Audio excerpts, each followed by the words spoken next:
Good evening, Super League fans. It's Ryan here, your co-chair.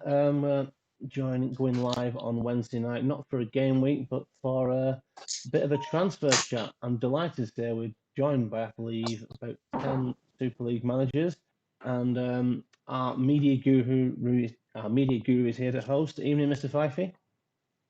Good evening, Ryan. Thanks for giving me the chance to ask more questions and talk more bollocks of a weekday.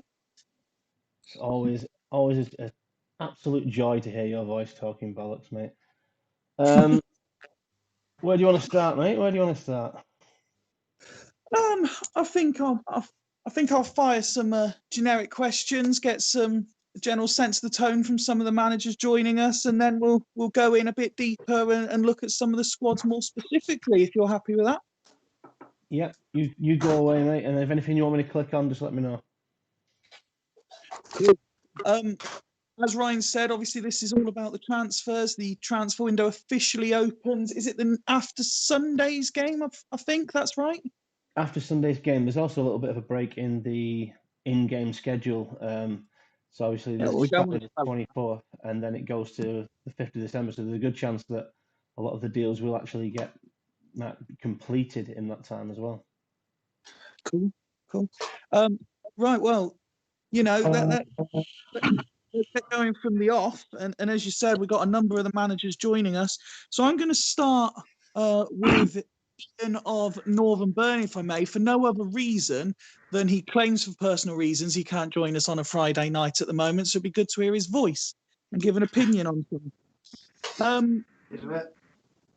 There's a lot of activity, a lot of stuff going on behind the scenes ahead of the window opening. My first question is, at this stage of the season, can you see clubs doing offers for some of the bigger name or the marquee players? I missed the end of that, mate. What was the end of that? Just can you see teams during this window? Is it going to be another one of those generic squad player for squad player, or can you see some of the more marquee names swapping clubs at this stage? Well, I think the marquee names, if they go, are going to be for other marquee names. I don't see anyone giving away 2-for-1s for a marquee player, because we've all got such big squads now. But yeah, I can, because I've let a marquee player go, and I think I've got a marquee player back in, although the guy I got in wasn't part of the marquee section, but he's certainly a big player as far as I'm concerned. Yeah. And Steve, I'll ask you the same question. Is this a lot of people in sort of traditional football, if you like, they say that the January transfer window is a seller's market as opposed to a buyer's market. Is this going to be the same sort of thing, do you see? I think it's very difficult. I think the people with the players of marquee and higher status, it is probably more of a seller's market in a sense of they've probably got more play with the players they've got. But again, it makes them more buying position for what they think they want to get in as well by throwing them names out. So I don't think it's pretty even in terms of buying and selling, because the people that players want, the players that people want for marquee names and big players are going to be of a similar stature. So I don't think there's going to be more of a buyer-seller advantage there, unless you're probably more of the lower players, maybe a fewer reserves that you might want to stick around and fill your squad out with a bit more. I believe we've also got Alf with us. Alf, I'd like to invite you in at this point. Same sort of question to you. Is it going to be more swapping reserves for reserves, or can you see some of the more big established names sort of swapping colours at sort of the quarter to the midway point? I think there'll be one or two big signings, but mainly the others, like me, might be to fill gaps. For instance, like I'm short of attacking midfielders, so other teams might be doing the same thing, just filling in where they're short. Good point, and something I was actually going to ask Hodgie about if he's still there. So, you see this as a chance to build on what you have, or is it a case of filling the gaps where they've appeared? I've done fuck all, mate. I've done nothing. So one deal. I'm not here to talk about other teams' transfers.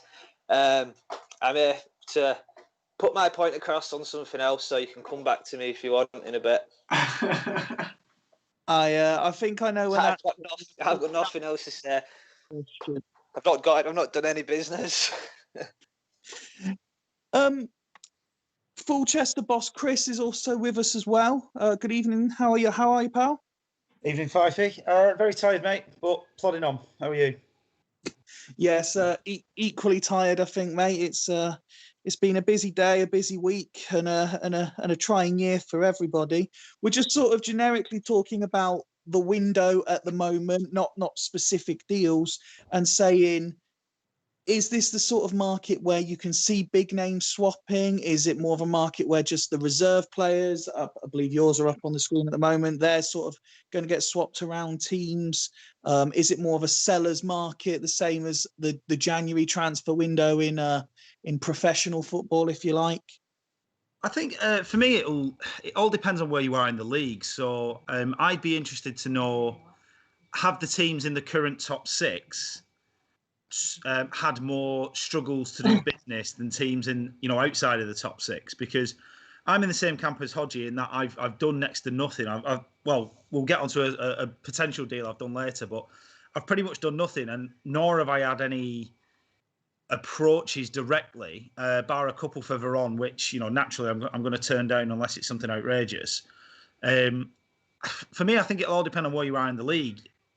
From what I've seen with other people's Twitter and whatever else, teams who are, seem to be missing a bit of firepower or looking to climb up the table have tended to do the most business.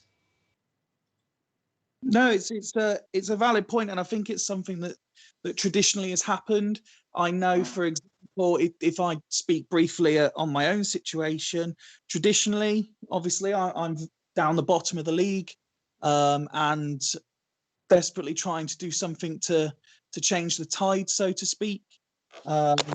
Whereas I've kind of taken, as a few of you know who have messaged me about deals, I haven't approached, that I can remember, anyone about a deal in the upcoming window. I've had inquiries from, just having a quick look down the list, 1, 2, 3, 4, 5, 6, 7, 8. I think 9 of the clubs have approached me about various deals. And generally the response they've had is, I'll be honest, I've not even really looked at it at the moment. And I know that's frustrating a lot of them because they want to know if they can have players. I know, for example, I can see Ryan's clicking on a few names. The 2 centre mids, Emerson and Barry Ferguson, obviously very popular. Unlike the pre-season window, Ronaldinho has only briefly been mentioned once by one team. I think everyone's sort of leaving me to him at the moment. Ivu has proved popular. Interestingly, a couple of players in my reserves who I thought might have gone in the initial window. You see there, Sonny Anderson and Vasiliuk. No one's interested in the Brazilian, Australianness. No one's interested in Anderson. I've had a few inquiries as to Vasiliuk's availability, but we've not really got any further than that at the moment. So yeah, that's kind of the situation as I see it, in terms of, as I say, when I've been down the bottom, I've been frantically trying to get stuff done. Whereas now I'm almost waiting for the window to open before I even consider it. That's as much to do with my own personal situation as it is the game, but it backs up the point that I think teams down the bottom do deals quicker because they want to react to what's happening. On that note, and I will bring in Greavesy, if I may, on this one, pal. Does a manager's reputation say a lot about the sort of deals and how negotiations go? And by that, I mean managers who are either considered difficult or perhaps not as active, you generally avoid. Those that are more active are likely to get more messages. But those that those that are down the bottom, as has been mentioned, will do more deals, but are they likely to be approached to get their bigger names cherry picked off by the teams up there to try and stay up there? Does you think that plays a part in the psyche of these deals? I don't think so, because I think at this stage, no one's really willing to let a top player go cheap. So you've got to be respectful for what sort of bids you put in, and that's where I think a lot of the. I've looked at this window. Is there's quite a few players on the market that I wish I'd have got in at the start, but I was unable to. So I've addressed my. That's how I've looked at this transfer window to try and get the players that I would have wanted. I've got a couple of deals lined up already, and I've got a few more irons in the fire. Hopefully they'll pull through, but that's one of those. I've got a couple of big bids gone in, but it's looking, ideally I want to improve my squad, but I don't want to lose my best players either. It's a dangerous and interesting in equal measure balancing act that all the managers are trying to juggle. Ian, as in Haggis Hunter's Ian, if I can ask you a question briefly. There's a lot of deals to be done in this window, and Ryan will correct me if I'm wrong. I believe it was said that the window will stay open between games 10 and 20, so there's no immediate rush to get them done. Yeah, at least that, yeah. Quite a few teams are already saying they've done their 4. Do you consider it a good thing to get them done early, or can you see the benefit of maybe waiting in case something happens?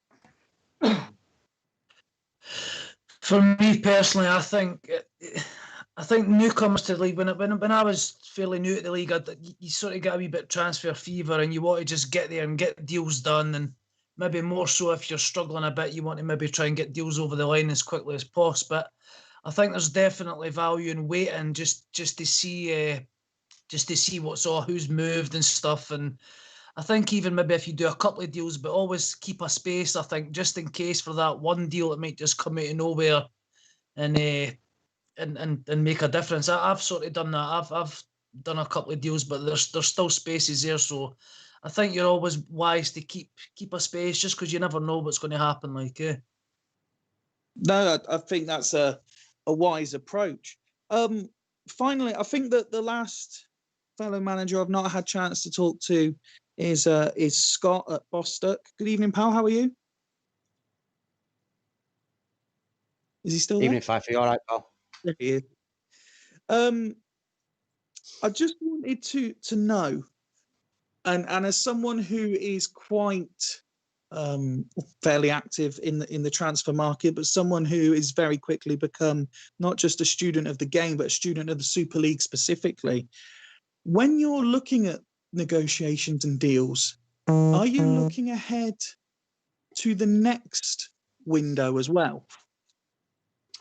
No, not at all. I think I said at the start of this season that my business, especially season 1, would be for season 1, and getting players that are ready now.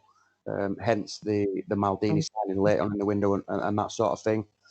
I think, as we saw last season, the save became corrupt after 2 seasons. You don't really want to be looking much further ahead than the following season, because you never know what's going to happen.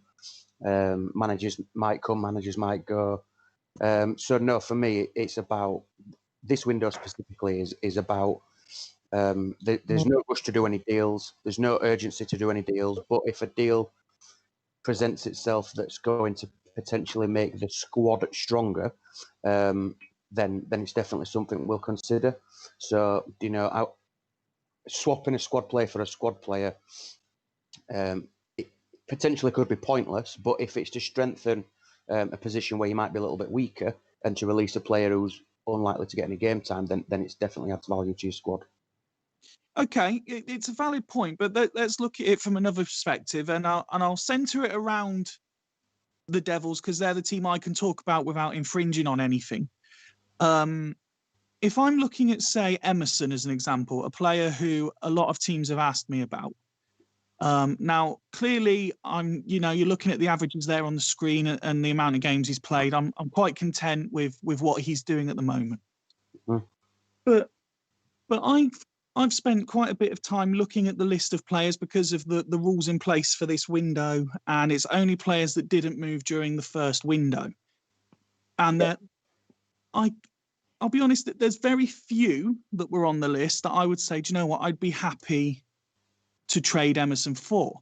However, there are, for example, and I won't name names, but I can name clubs.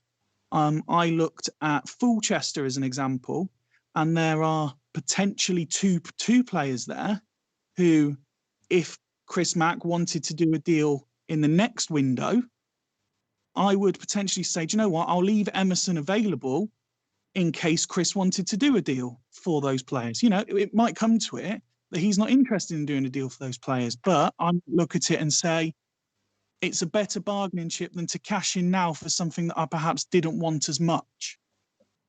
No, I completely understand what you're saying, and it sort of reverts back to the point that I was making, that I would only consider a deal in this window if I thought it would make my starting 11 or my match day squad stronger. So, yes, that you might not be able to strike a deal with Mac now, but if he wanted to deal in the next window and you felt in the next window it would potentially make you stronger, then absolutely wait. Yeah, I would be in absolutely no rush to move on a marquee player now if you didn't think it was for the benefit of your club or your team. I'm going to move on to doing a sort of club by club thing in a second, but there's just one more pressing thing, which is likely to be the point where this all descends into chaos. And that is, there has been, is controversy the right word, about certain people doing deals, agreeing deals changing, differences of opinion as to how this works. Some people think it's okay because, as has been pointed out, the window isn't even open yet. Other people feel a bit disillusioned because they feel they've agreed a deal, but it then doesn't happen. And I'll throw this out to anyone who sort of wants to press their buzzer first, if you like it. And is it in poor taste, or is it managers' right to change it? For me, Fife, you're right. It depends on what you're doing. I think if you've got a bit of a gentleman's agreement and you've done it early doors, it's well in advance or whatever, then if you two can agree to cancel a deal and it's all amicable, that's absolutely fine. But I think the bone of contention from what I've seen on Twitter and whatnot is, if somebody gives you that little handshake emoji and we're like, yep, 100% all confirmed, I don't need any time to think about it, it's not penciled in, this is cast iron, submit to writing, you can't go back on that in a way. But for me, it's each to their own. Even if somebody had said that and then they wanted to renege on the deal, I don't want to be difficult, because in a way I'd maybe want that favour back with them at some point, because you never know. So for me, it's each to their own. But as a general point of principle, I can see why a lot of managers would be annoyed in that situation. It's a good point. I mean, I'm at the minute, when I'm not doing this, I'm quite heavily invested in watching Suits, and that whole idea of owing someone a favour is quite big in that sort of area, as it would be here. If you can call in that favour, it could be beneficial. Before we move on, any of the topics we've covered, is there any managers who want to reply or respond or build on anything that's been said before we look at sort of me, please. Me too. Go on, Hodgie. Go on, yeah. For me, it's just it's if you do a deal and you agree with it with somebody, you've kind of got to stick to it, purely because they then think, right, I've got so and so coming in from X club, so I now don't need this player, so he can go out, and you start shifting players about, and before you know it, a deal's cancelled, and you're left a bit fucked up, really. I'm not saying that any rules have been broken, because they haven't. Anyone can back out of a deal whenever they want. I just think it's just a bit of respect. I mean, a little story from last year, when we could do 2 transfers mid-season, I actually got that wrong, and I thought it were 3. So I'd done 3. Now, the last deal that I did was with Craig at Hornets, as it was. Now, it was a Tristan for Tony deal. Now, I messaged Martin. I said, look, Martin, I've fucked up. I've done 3 transfers, but I've agreed it, so I want to honour it. So I'll just release Diego Tristan to Craig. Now, to me, that says quite a lot about me and maybe what's gone on this season. It says quite a lot about some of the people that have made some of the decisions. I'm not moaning. I don't want the deal to be put back on the table. I don't want the deal that's been done after it to be taken off, because every manager's got their own right. And I agree with that they've got their own right. I just don't always agree with how it's done and the way it's been done. And that's it from me. To balance the equation and to show a level of consistency, it was you and I who also had a deal that we agreed. Was it the start of the season for the window when it opened? Yeah, Sedoff, and we agreed it long in advance. And I came to you and I said, "Are you sure you still want to do this?" And you said, "Well, I don't really need to, but as I've agreed it, I'm going to stick to it because that's what I've agreed." So, I don't think any questions can be asked there. Ian, I know you wanted to throw something in the mix as well.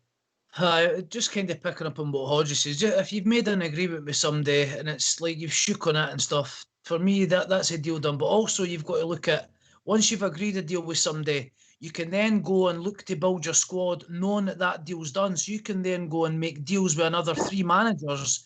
And because that initial deal has been fucking withdrawn, it then goes and fucks up all your other deals. And like for where Hodges coming from, he wouldn't pull out a deal and neither would I. But so then just say that first deal's been cancelled, but I've built other deals around that first deal.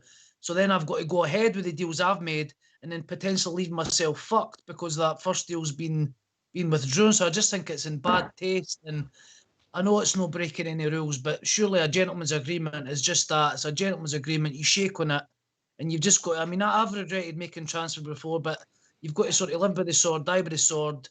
Fucking suck it up and just go with it. I just think it's in poor taste, and hopefully it doesn't happen again. But as I say, it was just quite disappointing for me. Ian Hodgie, I totally get where you're coming from. I've been on the end of a cancelled deal. The reason I was trying to be a bit balanced was because that deal was effectively a backup for a backup, so I wasn't too bothered. Whereas I have to, put my hand on my heart here. If I'd have gone, say, marquee for marquee or whatever, I'd have probably then been pissed off. So it's easy for me to sit back and say, well, I'm not too bothered because, the players involved weren't all that anyway. But I can understand why you boys are aggrieved. That's my point. I don't want you thinking I'm generally condoning it or anything. You know what I mean? But I understand, and that's right. I see where you're coming from. But from my point of view now, how can I deal with that club again without thinking, hang on, this transfer could be cancelled at any point? So like Ian says, I can't build off the back of this deal because at any point somebody comes along, a bird comes along with a bigger pair of tits, and my fucking deal's fucking thrown out the window. And that's what it is with me. I think, see, if the two E's were to have a discussion and the two E's were like, oh, Ken, we're not really fussed, that's fair enough. If the two E's say, right, Ken, we do want to date now, but it's just coming for one person just cancelling it and leaving the other person in the shit. I think it's in poor taste, but again, I get what Mark is saying as well. Like, hey, I just think if it's like one-sided and it's in poor taste, I think that's my issue. That's where my issue would lie. I had a deal with someone in the last window, a manager who's been in the league a lot longer than I have, and I had a deal done. And he came to me and says, "Look, I'm walking away from the deal." We'd done the old handshake emojis and all that sort of stuff. And fair play to him, I said to him, "Look, I've done 2 more deals here, knowing that I'm getting your guy in." And he says, "Well, fair enough, then you can have him." But that guy was also trying to sort of back out, but he kind of obviously agreed with where you're coming from. And if your next deals are worked out off the back of that deal, then it's time to sort of honour it, I guess. Nobody's forcing any deals to be agreed. No one's forcing any deals to be agreed. So if you don't want to make a deal or you're not sure, don't agree. It seems to me It's like I'm going to bring in 5 or 6 players, then I'm going to evaluate which ones are the best and fuck off the other ones that aren't as good. And I just think that's a bit shit. Yeah, I did say to one manager that I think I made a mistake with this agreement, but he did reply and said that's fine, and he finished up getting probably a better player in the end anyway. Yeah, you were lucky it wasn't me, Alf. I wouldn't have let you off so easy. Am I still live? I just want to double check. From my point of view, as the kind of co-chair in this, is the idea is that we had quite an extensive window pre-season, quite a lot in there, and I was keen to avoid, I think as I've made this quite clear, any transfers being done before the window opened. No, that's right. General reasons we opened it quite early. We're quite vocal about how many transfers you were going to get in, and our genuine hope was that basically it get to game 10 and people can start having a chat and people can start looking at deals. Now that hasn't happened, and that's generally why obviously there's been a lot said during the week, and there's been obviously transfers down, and but there's also kind of transfers that were there and then transfers that were cancelled. And I've been quite vocal about the idea is because I was so adamant that no transfer should be done to a deals 10, that I was like, for those people who got done, who were doing deals and also doing deals on the back of deals before that, then you mean it's your own fault. If you, Right. You get it. Yeah. I'll just jump in and ask you a question at this point, and I think at the very statement of you saying it's your own fault is the perfect time to ask this. Do you take any responsibility for the mess in the sense of you could have quite easily said absolutely nothing about transfers until game week 10? As soon as you mention the T word, people are going to talk. Well, that's a lesson learned, and it is something that so I know for now for next season, if there is a transfer window, basically no managers will find out about it or the rules surrounding about it until it's open. And deals will still be arranged. I was getting asked about Crespo and Zambrotta in about week 5. Yeah, if you've got a weakness in your team and you're struggling, like for example, Jens went to a flat back 4, got results, but didn't really have a left back. He ain't going to hang about and let other teams pick up a left back that he's interested in. It's the nature of the beast. So what I would suggest transfers, Ryan, it's a little bit rich coming from a man who nearly quit because of a Crespo transfer that didn't actually involve his team. that was a little transfer. bit hard to take that on the chin from. No, that was a transfer. I think was nearly in tears over a Crespo deal that didn't even involve his team. It was a transfer. It was a transfer done outside a transfer window, which I was kind of. You mean? I mean, we've been over this God knows how many times now, and I thought we'd try. But the idea is, it was the transfer window wasn't open. I was complaining because basically a transfer was done at that point with a manager who said he was going to leave the league. Anyway, that's neither here nor there. But I'm absolutely fine with managers talking to each other and saying, you know what, when the window opens, let's get a deal done. I want this player, you want that player. I mean, that's what we'll do when the window opens. What I wasn't in favour of, and what I've been kind of regretting, is the idea is that, I mean, 3 or 4 deals have been done. These handshakes have been happening in the DMs when there's, in essence, I kind of didn't want that to happen. The instructions were for that not to happen. And then, because certain people have pulled out of a deal for whatever reasons, they might have basically made that deal in a bit of rush of blood and changed their mind, or they might have, as Hodgie and Thingy said, that they might have had 6 or 7 better offers and they were like regretting that deal. If that transfer window isn't open, then I don't think they should be held.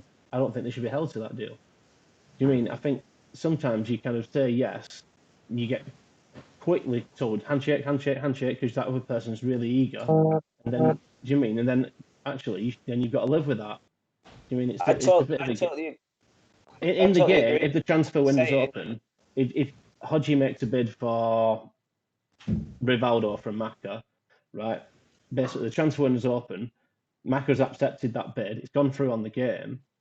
Then do you mean there's no backing out of it then? So I understand the kind of view. Basically, everyone's trying to get in before each other and secure those deals. But if you're doing that, I think you are doing that and running the risk. And I understand the kind of the view that if you've shook on a deal, you've shook on a deal. But do you mean it's dog eat dog in the Super League kind of thing? And I mean, everyone turns into a bit of an animal when it comes to transfers, and that's kind of my view on it. Do You they know, though? you I know, we don't haven't think this got- has ever happened not- before. In the time I've been involved, this has never happened. So I Yeah. don't think that they do turn into a bit of an animal, really. I mean, you know, the old Crespo thing, to be fair, I know we're going back to it, but I was just fucking winding people up. I didn't give a shit who Crespo plays. I don't give a shit who Crespo plays for now. I hope he fucking flops at Dudley Hill. But, you know what I mean? You know what we're short of in the game? We're short of agents. Sue. That caused a bit of controversy earlier on, so we don't need third parties in. That's what caused issues. To bring it back on topic, if I may, unless anyone has anything specific they want to add to this discussion. Well, I think, Fife, if we move on to it, would be maybe if anyone wants to reveal any deals, and I can kind of lock those in, and then we can maybe talk about them and ask the managers why they've done certain deals or what they were looking for. Yeah, this is where I was going next, and I just wanted to ask because I kind of had an order I was going to ask him, but is anyone in a rush to sort of disappear before I do? I could be going to get to Kip soon. Right. Let's start with you then, Greavesy, and then I'll go in the order I have it in. Before you announce any deals that you believe are agreed, which we can potentially ratify tonight if the other manager is on. I can see Ryan's kindly left the league table on the screen for everyone to see. Anyone other than Greavesy want to pass comment on the Locomotive Boston squad, where they think they could improve, what they've been impressed by, what they've not been impressed by? This is your chance to have your say. Brilliant. No one has anything to say about Locomotive Boston. Same as every week. I said it in the chat on the Sunday show, Fifey. I think if you look at his team and his overall squad, if I got dealt that as a hand, like, I'd be disappointed because I just don't think there's anything special about it, bar Cannavaro. But as I said to in the chat on Sunday, give Greavesy some credit because of where he is in the league. He's obviously got him playing well and tactically well drilled, and I think he's flying under a lot of people's radars by just grinding out results and doing what he's doing. You almost don't want to give him any superstars, do you? Because he's doing such a good job with sort of like middle of the road guys, or what would seem to be middle of the road guys. Well, yeah, I mean, to be honest, Ian, like I think me and Greavesy have got some lined up, and for me, it's a bit of a sort of squad player for squad player. But then it makes me think, well, what's he going to do with him? Should I have kept that player? Should I have, done something else? Because he's obviously doing something that I won't be with that player, and is he going to get something magic out of him? You never know. So I get your point. Yeah, you don't really want to strengthen what appears to be a top six rival with anybody that you would consider decent. Yeah. But otherwise, how are you going to improve your own squad the way you want it without letting go of something? That's the whole point of a negotiation. Both sides have got to feel like they win out of it. Yeah, I mean, every deal can be a gamble in the end, can't it? Probably half the deals you do, you sort of think, should I have got rid of him? But, you've just got to bite the bullet sometimes, haven't you? Sometimes you hover you're going to put an offer on someone, you hover your finger over the enter key before you send the DM. Sometimes you don't send the message. Sometimes you send it and think, oh, shit, what did I send that for? Other times you just, you think you're doing the right thing. Well, let's give Mr. Greaves his opportunity, and you can enlighten us on some of the areas you're looking to strengthen, or some of the deals that you potentially have done. Well, I've been pestering you a bit for a player that can help fill a gap on the left or right side, because I feel that's. I'm looking at it while you talk. Sorry? I'm looking at it while you talk. And because I like a few different players to what most people do by the way I've been playing the game and by the looks of it. I'll put a couple of big bids in for other players as well in the Super League from when I heard that they might be available. So I put a couple of big power plays in. One's still pending. If that pulls off, I will be ecstatic. But if it doesn't, I'm happy with the players that I've got. But I've got on paper, I've got a confirmed transfer for squad player with Fulchester, and I'm ever so happy with the player that got coming in, and I've got a good transfer lined up with Hodgie as well. that I'm happy with, because I've got two forwards coming into my team, and I need goals. Because if you look, I'm on level goal difference, and it's the games that I've had too many draws where I should have finished off the games where I didn't. So if the managers in the chat are happy for me to confirm the deals, I'll be happy to do it. Go for it. Yeah. Yeah. With Hodgie, I went in early. I was sniffing about early doors, as we weren't meant to, but I know I needed goals and he had an abundance of strikers. So I'll be trading Diego Simeone for Filippo Inzaghi. Wow. I like that. It's guaranteed goals for me. Season 1, Season 2, Season 3, Inzaghi is. And it just shows the quality of Hodgie's side that Inzaghi isn't one of the mainstays. I think that's a good deal. It could basically, he's a top quality striker, Inzaghi. I really like him. I mentioned his name to a couple of managers who were inquiring about strikers. I think that he wasn't playing. I'd already sorted that by then. Yeah. Well, I'd mentioned it because I thought, he's probably the best striker in the game who isn't starting, in my opinion. And I think Simeone is absolutely, a bit of a stalwart. I haven't got anything out of him. He's been, and the bit I've always found personally, he loves a red card. Yeah. He is a dirty bastard. I give you that. And I've got enough. I've got enough yellow cards in my squad already. So,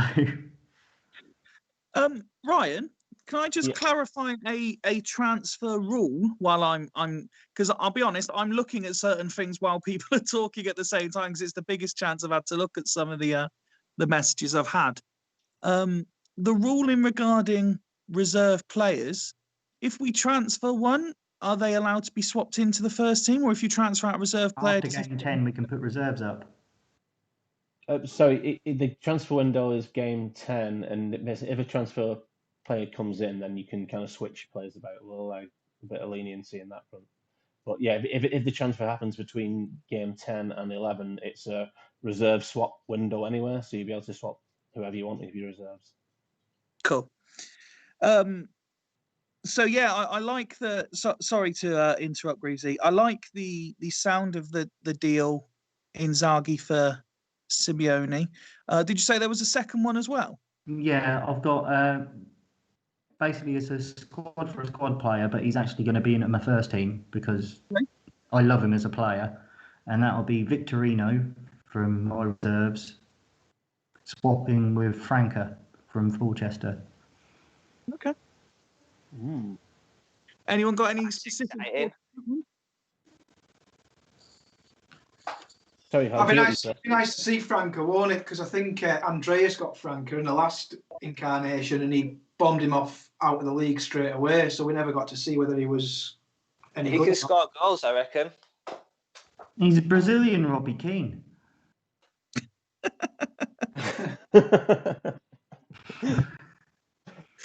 Is that Robbie Keane of Dragons 2 seasons ago, or Robbie Keane of Dragons last year? Well, I'm hoping it's just not Robbie Keane the current, this one. It'd be interesting to know what Hodgie likes about Simeone and why he's gone for him specifically. But I play one up front and I had 4 strikers. I play 3 DMCs and I had 4 DMCs, so it was just a bit of a balance, really. Like you say, Inzaghi, if all goes well, he's not going to play because Montella's going to score. Morientes has had a decent start, so we were probably third choice.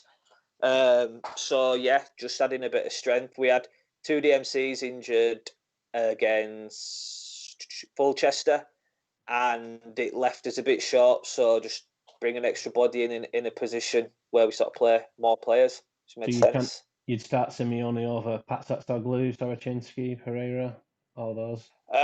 To be fair, he probably won't start. If I'm totally honest, it'll probably be Ogle, Decor, and Sarachinsky would be my 3, but he would be the man on the bench coming in for injuries, and obviously Decor is injured for a couple of weeks, so Yeah, It's all about form. If he brings his Locomotive Boston form with him, then he's not going to be anywhere near the first team. But change of scenery might help him pick some performances up. Which I noticed he's had a 640, which Shaw Greaves he'll admit it's not probably what he was after from him. So just see how it goes. Really. My highest rated player is my keeper on an 8. So I think the ratings are a bit shocking for my side, really. I've been just scraping through the games with the skin of my teeth. It's all about where you finish, though, isn't it? You know, yeah. I'd happily give a few decent ratings away to be where you are in the league rather than where I am. So at this point, before we move on to another club, Greavesy, is there anyone in your squad unavailable? Obviously, the players unavailable. But in terms of the players that are one's on, unavailable for the right offer. That's the bit. If someone comes in, if someone wants Cannavaro and comes in, like say if Hodgie wanted Cannavaro desperately and he offered me Nesta and bloody someone else, I'm not going to be stupid enough to say no, I don't want it. It's everyone's available for the right price. let's move on to Northern Burn then, and before we ask Ian where he's looking to strengthen and what he's done, does anyone want to sort of have their say on the Burn squad as it is now?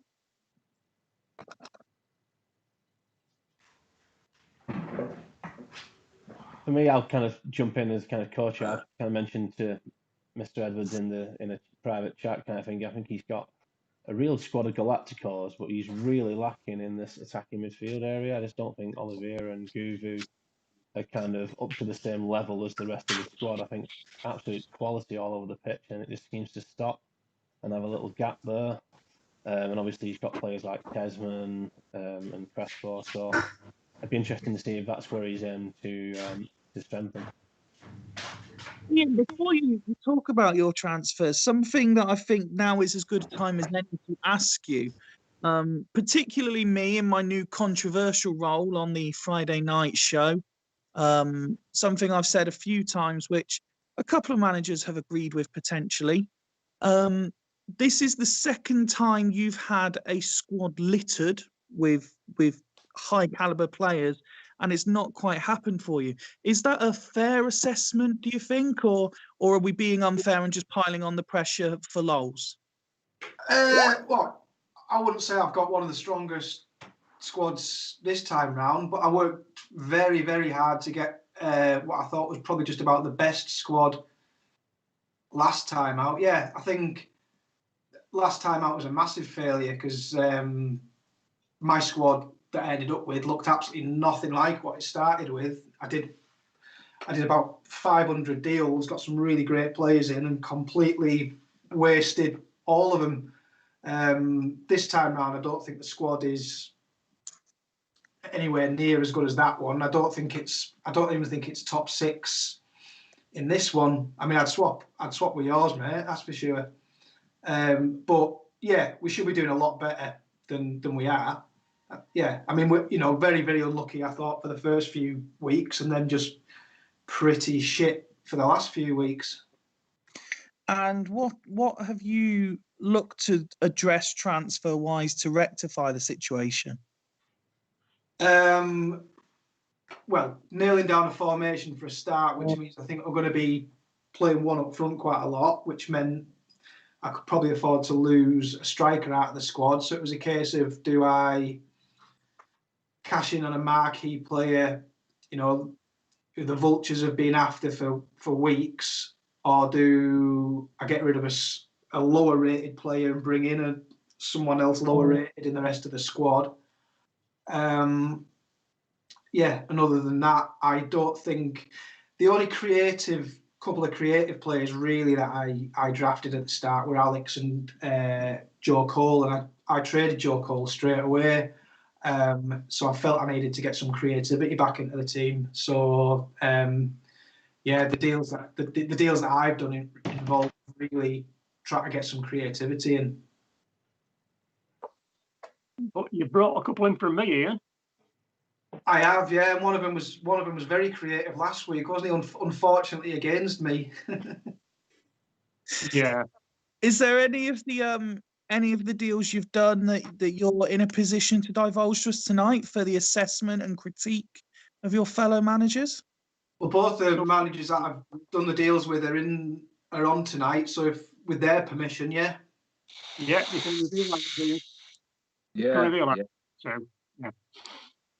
So yeah, with Alf, Alf gets Shearer and he gets Materazzi, and I get Silvestre and Thierry Henry. One. That's a very Alf deal. That, I believe, if I remember rightly, Materazzi was his player last year, possibly. Shearer's one of those over 30s that would suit his squad and the ethos they have. And Silvestri is obviously a Super League winner in the past. And Henry, flattered to deceive at times, but he's always capable, in my opinion.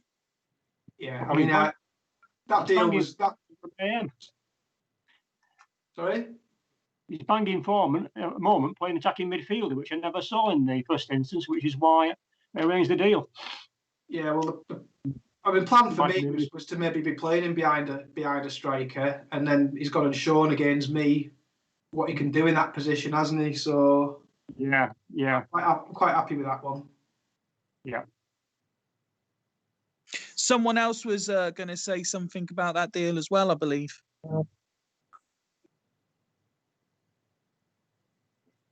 Someone was talking. I don't think your connection's very good. I can't work out who it is.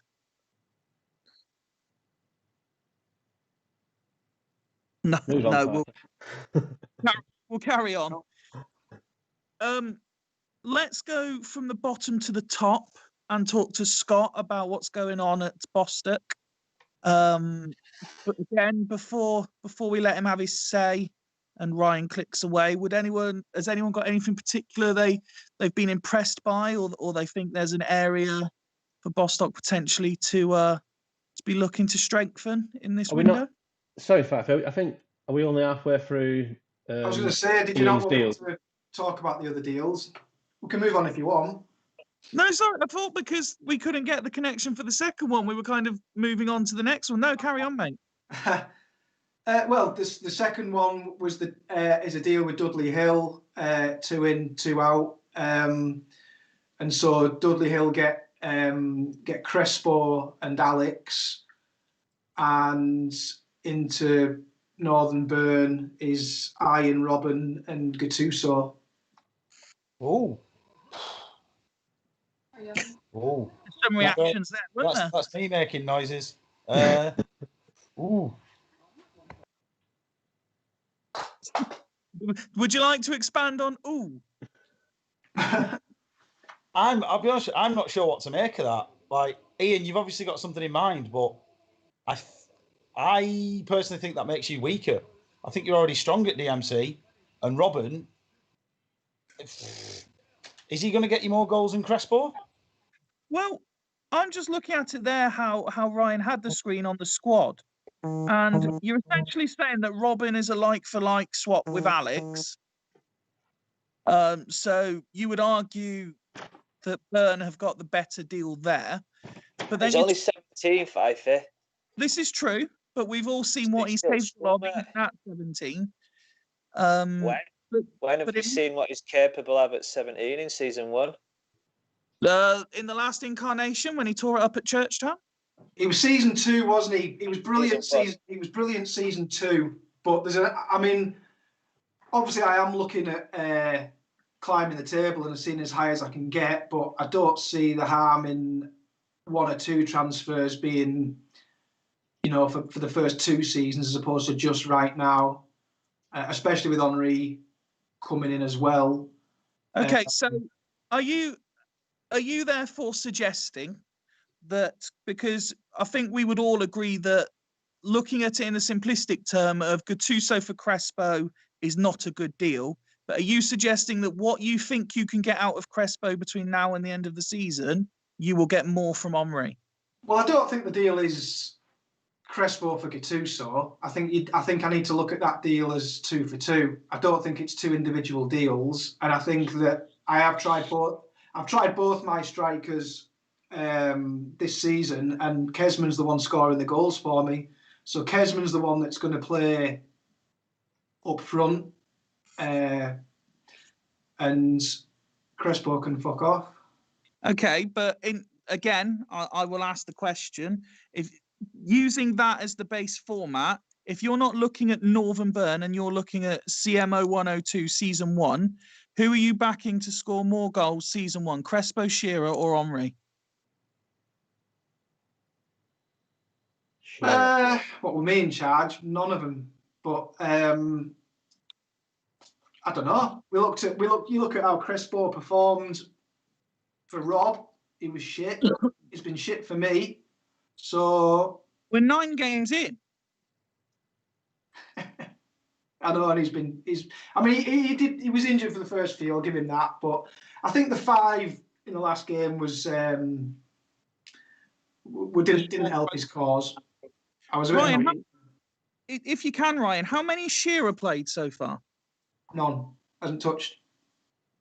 So Crespo's being bombed out because he's no good. Shearer's being bombed out having not had a go, and Henry's supposed to replace them both. No, Kesman plays up front. He scored 5 goals. Yeah, that's so you're going to go. So you're not really boosting the deal for Henry here. So you're kind of going with a mentality then that Kesman is going to play every game and score in every game. Yeah, but remember that Henry's banging form, and I sold him. So there is that in Ian's favour. He's got a player in form. He can play alongside Kesman. I'm disputing that, and when Burn finish ahead of Devils, I'm gracious enough to accept it. But I've been asked by Ryan to ask the questions to keep the conversation moving, and I'm simply trying to suggest that losing Crespo and Shearer from any squad and only replacing them with Henry doesn't necessarily sound like smart business. It doesn't sound like an attacking move. I'll give that. Because I think the idea is, if you look at the like for like, he's losing Alex, but he's gaining Robin. He's gaining Robin, and he's getting Henry, who I think his intention is to use an attacking midfielder, because he said he's going to play with one striker, being Kesman.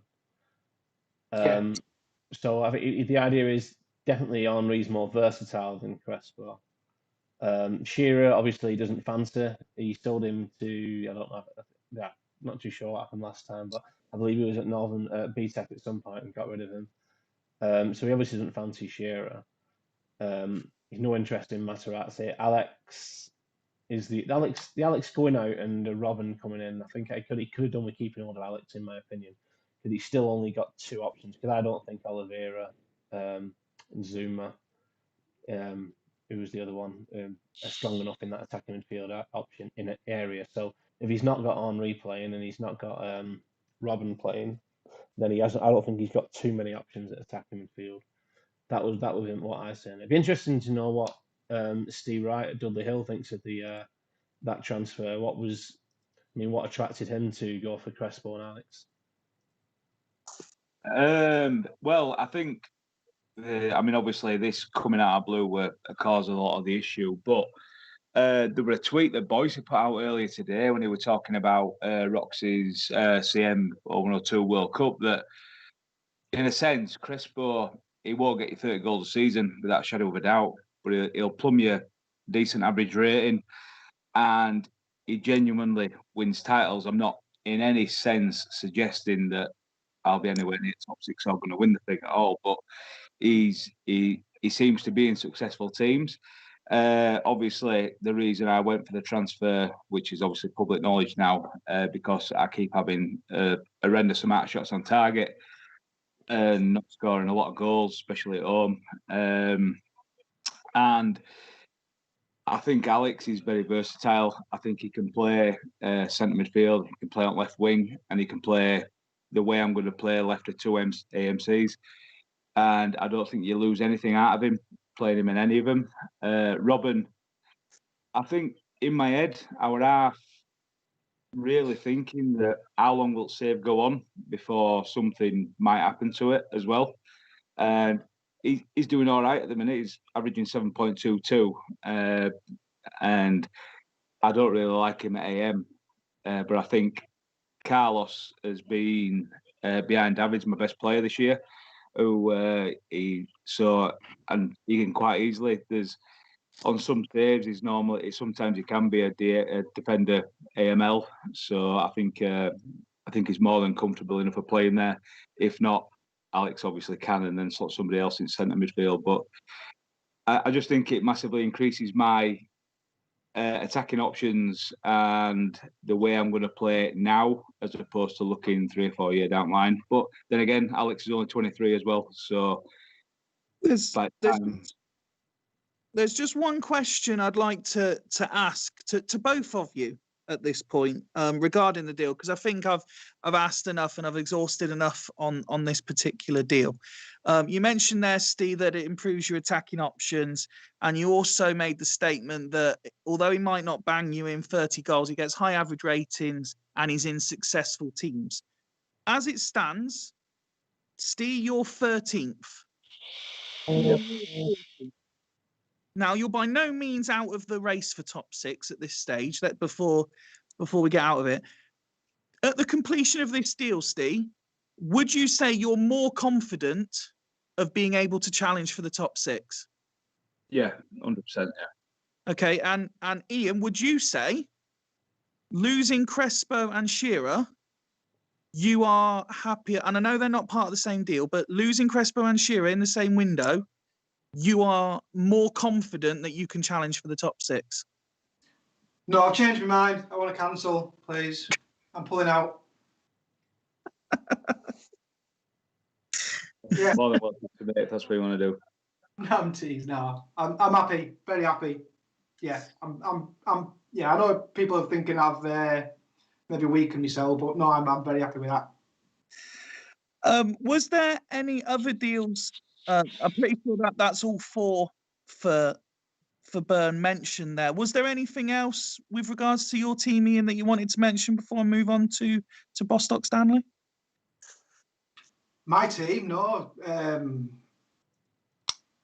It's not been great, has it? But we keep plugging away and putting the hours in on trying to work stuff out, and yeah, keep going.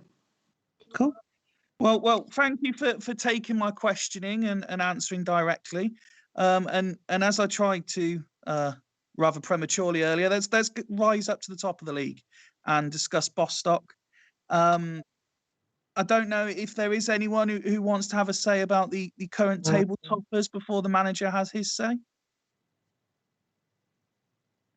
Looks like the floor's yours, Scott.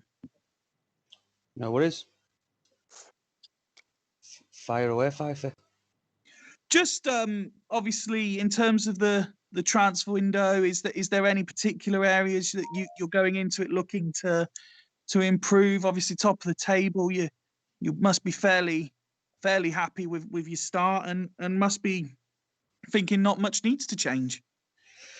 No, look, obviously I'm delighted with the start. We're top of the league with 4 points clear. We've got 20 points on the board with 17 games to play. So, you know, I've been saying for weeks now, it's points on the board that are important, and that's what's going to get you into the top 6, and that's what's going to give you the chance to get into the final, etc. In terms of deals, I didn't really set out specifically for anything. Since we've sort of been playing this system the last few games, and it's been playing well. Eto's been playing well at AMC. He's picked up an injury for a few weeks, and I felt we might be a little bit short with a forward to play at AMC. I sort of tend to prefer Raquel May-Cole Zidane to play a little bit deeper, pushing forward with the Arrows.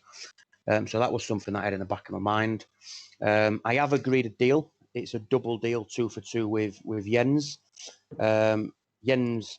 Me and Jens have spoke pre-season quite a bit about players that sort of interested each other, and then we've come back to sort of this window.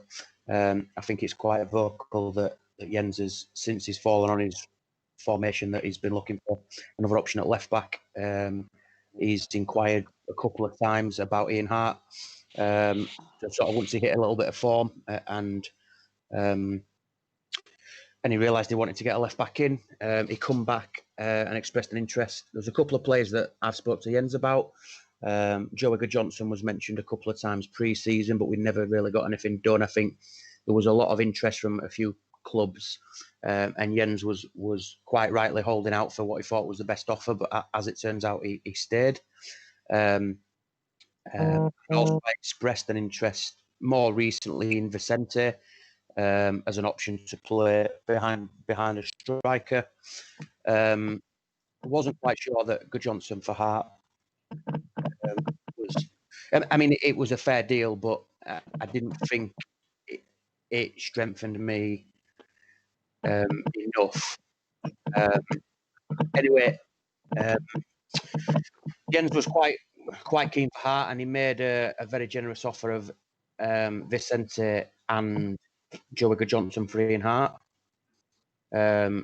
So I offered in return to make it a double deal Paredes as a DMC option for Hull, and that's what's been agreed. So Vicente and Joey Johnson in, Ian Hart and Paredes out to Hulls. Well, Jens has actually joined us while you were talking. So in homage to what Ryan's been doing, we can ask him about that deal as well and what he likes about it. Hi lads, ran back from my meeting, so I'm here. Yeah. No, I mean, I think probably on paper, if you look at the names I give out, it will make me look maybe a little bit foolish, because I know Joey Johnson is a very fancied player, and Vicente in the right formation can, at least in a couple of seasons, be a really good player. In my formation, I can't really see I can't find a place for Vicente. Joey Johnson is my third or maybe even fourth DMC choice, and I only play one DMC. So I mean, to get Paredes in there is kind of a softener is okay. The main thing for me was getting a left back that I like and I fancy and I know performs well in the back four, and I think I've got that with Ian Hart. Yeah, so a left back was what I actually went out in the market to get, and I'm happy I got that. And I also wanted kind of a left-minded central midfielder, and I'm also getting that from Alf. So I'm actually really happy with my business, and I'm really happy with my squad. Excellent. Scott, we'll come back to you before we move on to Hulls. Yeah. So that's two players coming in. That's still two available. Yeah, Is there a particular area you're looking to strengthen? No, sorry. Just to finish off on that deal, obviously Vicente gives me a great option, which I was looking for behind a striker, and I think in Joey Johnson we've got a better DMC than Paredes, someone who I wouldn't be afraid to throw in at all. We saw how good he was last year at Hod, so I think it strengthens the squad in terms of the DMC depth, and adds another very good option moving forward. So for me, Ian Hart wasn't going to get a great deal of game time. Unlikely to play flat four. If I did, Lezerazu is going to be first choice all season if he's fit. We've also got Malevsky who can push out there, and also worst case scenario, we've got John Welsh as well. So for me, I've strengthened the areas that I felt I needed to, and lost a player that will fit strongly into Jens' squad, but doesn't damage my squad. No, excellent. It certainly sounds very shrewd, thought out business. And then just in terms of moving forward, I've had a few chats with a number of the guys. Nothing concrete, polite inquiries. Not particularly looking to do anything drastic. There isn't really anybody who is unavailable, barring the players that were brought in. Anybody's available for discussion. I've got a list of players that are available, which I'll post later. I won't bother running through now. There's a few players kicking around that with other clubs that interest me, that are only squad players or players for the future, which could potentially be a sort of backup deal. And I'll even throw a few names out just in case any of the guys want to have a look, or even if it's something to consider for the next window. But Obviously, a big fan of Carlos Jacques, who's currently at Gazelles, who brought in it last season. Probably a little bit young, but another option in it in AMC. Also like Luke Chadwick at Churchtown, who can play either side. Andre Perlo's at Sloth's not getting a game. I'm a fan of him, again, very young. Salva at Dragons. I was actually going to make an inquiry about Salva for that AMC position before he started firing in the reserves, and they then put him into their first team squad. So I didn't bother. Zay Elliott at Dragons as well. I'm a massive fan of him. Kutuzov, who I've talked a couple of times about Greasy about, but not got anything done. And then obviously my favourite Lee Chun-Soo over at Hodges Boys, but that's not something that we'll discuss this season anyway. And unless you have any further questions from me, that is me done. No, I think that's a very thorough assessment, and I'm sure it's given a few people food for thought on potential deals. Steve, are you still about? Can we come to Dudley Hill next? Yeah, I'm here, mate. Yeah, I'm here. Decent away, atrocious at home. Is there anything anyone in particular would like to say about Dudley before Steve has his say? Well, to be fair, I made a public apology in group for what I did towards you. Also, if there'd been a message back, I won't say I would have, if he wanted Ayala, I'd have tried sorting something out without a shadow of a doubt, because obviously I was willing to let him go. At the end of the day, I'm sat second bottom. I've been in 99% of my games and not got no out of it, which is obviously why I inquired about Trezeguet, which is it's right to say. And again, when that was done, I didn't go looking for anybody else at all. It come completely out of the blue for me. And I'll offer my apologies again for it. Which is, I've given myself a little bit of a tough time over it, if I'm honest. Which is why I've not, since that point, I had one manager back out of a deal, which were massively in my favour. I really thought it was massively in my favour, and we're going to actually change the way I was going to play because the player coming in is superb, and I were happy enough to let that manager keep his player without a shadow of a doubt. The one thing I probably would be annoyed about, and even more so, it'd probably annoy Odgie if I went letting Ayala go now. If I'd have seen that player going as part of a better deal, I'd have probably been in the same boat as annoyed. So I totally understand where it's coming from. And to be fair, I had a couple of other little bits lined up. One which we thought was done, but the manager said, "Look, I might be able to get a little bit better from a full squad from what's available." So I said, "Crack on, we'll cancel that." And somebody else who I told what was happening in terms of the offer that had come from Ian, who massively supported him and said, "Look, I appreciate you coming to me properly, like a man, and doing it." So again, it's I totally respect everybody, and there's no defending really backing out of the deal at all. I'm not going to sit here and defend myself and say it were right to do this, that, and other. But when you're new at league and you've, in honesty, when we played Odgie, I think I said it before, we, apart from shots on target, we had enough at game to try and maybe get some every single game. We've been thereabouts getting something, and we're not. So something's not right, and whether that's down to a couple of players being too young, bits of Van der Vaart, I think he's on 6.67. I've seen that he's clicked on Ryan's clicked on Patrick Anderson there, who's definitely coming up. He's massive, really, on the AI version in terms of captain in Sweden until he's about 48. Tony Adams has been good, but he's picking up little knocks, losing a bit of fitness, and so at the end of the day, from that deal with Ian and everything that's gone on, I've not spoke to anybody about anything because I've obviously got a little bit of a reputation now, and I won't go asking for stuff because I don't want people thinking I would do the same thing again. I think, like Ryan said about putting things out in terms of what's available, what's not. For myself, it's a massive lesson learned. I went big time for Crespo pre-season.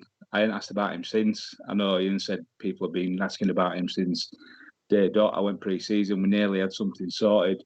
I never, in a month of Sundays, expected his name to come up in an offer to me and me not going to him. So, which is why I felt it was best for my squad and try and get out of the trouble that I'm in to get somebody like him in. We've obviously already discussed the Robin Gattuso deal. Do you have any others lined up to discuss at the moment, or I know you said you're not approaching anyone. Is there a particular area of your team you would like to improve, that if one of the other managers listening maybe had something in that area, you wouldn't mind talking to them if they came to you? Yeah, well, potentially right wing, although I don't think I've given Conceição as much respect as he deserves. He's somebody I've not really. He's always been in the background on game of me, but I think I'm not one for. I was going off a bit of advice and looking into it a little bit to do with scouting and things that and the other. And to be fair, Conceição, he's got potential to be a very, very good player. But yeah, maybe a right winger. Maybe the way I'm going to go. I have spoke to one manager about a centre half that's in his reserves because I think he's absolutely on the game itself. I think he's getting a bit of a rough deal by not being involved, but I can see why not. So maybe another centre half with the way I'm going to play because at the end of the day, if I'd have lost Ayala, which let's say I did the deal for with. When Adams croaks at the end of this year, I'd have literally been left with an older Patrick Anderson and basically Rustico and Kufre trying to come straight into it. Linker has been all right. He's probably been one of my better centre halves as well in a couple of games he's played. But again, in goalkeeper as well, like I say, one of the deals I did have lined up, which I said to the manager, he said, look, I might be able to strengthen my team in other ways. Can we put it on it? I said, yeah, no problem. Even though the keeper in question, personally, I think he's one of the best keepers on the game at the start. He's near enough at his potential and he is really solid. But yeah, so probably a right-sided player, and then probably a goalkeeper, possibly a centre half, depending on what could be done. But I think after it all, at the minute, unless it might be one or two people at most, I'm certainly not going to go putting myself out there. I'll just see where I go with what I've got coming in now. Okay. Steve, can I make an observation? Did you say you were interested in a centre half? Yeah, there's a centre half. Well, in your reserves, you've got Christian Vaughns. Yeah, which I have since come to realise that he were part of the deal that I. Renee Dog. All right. Well. No, it wasn't Renee. Subject. Let's move on. Where I lost one of the best players on the game for in a bit of obviously new in the league, massive part of naivety on my point, getting him and a striker that's never done it in Super League in for losing Roy Keane. So I have got him there, and he is another one between him and Anderson. I think he could solid me up. What's the crap with an Elker as well? Are you not playing him? No, he's been poor. He's been poor when he's played first team. He's been poor in his ratings in reserves. So at this minute in time, when I'm potentially going with the top now, he's just not been good at all. Okay, cheers. On the centre-back front, Johnny Heitinger, he's young, but he's generally not too bad. He's got to be at least a decent backup. Oh yeah, when it comes to season 2-3, when he starts coming into his own without a shadow of a doubt, he actually got asked about pre-season, and is the reason I kept him because. But again, he's very young at the minute, and I'm a bit like Scott, if I'm honest. We're looking at the here and now rather than 2, 3, 4 seasons down the line at the minute. Is there not a case? Just one last question, because this has come up 2 or 3 times now with different people. Is there not a case for the for the old cliche, if they're good enough, they're old enough? On home saves, without a shadow of a doubt. Without a shadow of a doubt. I mean, I've found it with Van der Vaart. I've tried him with different instructions where you put him in a free role in centre midfield, he'll get you 15, 20 goals. But he just doesn't happen at this level. And you take him at that age and he does it. Not at this level. In my opinion, I think, especially first season, till other players of a similar age start coming into their own. After watching Super League religiously for about a season and a half now, I think players do need to come into their own a little bit before being old enough. As well, Robin never gets 7.22. He's played every game. He's kept fit for a 17-year-old, which has been good. But he's 7.22 and no assists and 1 goal. I played him because of who he is, basically. Yeah, I mean, I know there's, and again, I'll only liken it to my own situation because it's something I can talk about without, adversely discussing other people's players. But I get absolutely crucified if I don't play Frey in goal. Understandably, he's widely regarded as one of the better keepers on the game. He's 21 years old, season 1. Which I know isn't 19, and I know definitely isn't 17, but goalkeepers also mature later than outfield players. So, again, the argument is there. If just because they're 17, 18 doesn't mean they can't do it at this level. No, I agree with you. As somebody saying that from a point of view where you are, that's been in the league for so long now, it is food for thought, definitely. But when you're trying to be as competitive as you can in your first season in, after seeing how good everybody else has been previously, I think it's more a feeling of tried and tested rather than risking younger players. I think the main one this year who's getting a tune out of one of the younger players who has never done it before. It's obviously Jens Sigalko. Whereas he's getting a tune this year, whereas he obviously hadn't done first season at all before. I don't know, he's ventured into later on seasons, but I think there's with what's coming in, I think there's a lot of tried and tested players in my squad at the minute that I don't think can be dropped for younger players. Well, thank you for your honest assessment of your team and where you are. Again, we're going to yo-yo back up towards the top of the league, if we may. If Mr. Campbell is still with us, and discuss Haggis. Is Ian still there? Yes, mate. Apologies, I'm here, buddy. I'm here. Yeah. Before we let you have your say, you're not normally backwards and coming forwards, and you obviously recently did that one-on-one interview as well. So is there anything anyone would like to say about the Haggis team before he goes on again?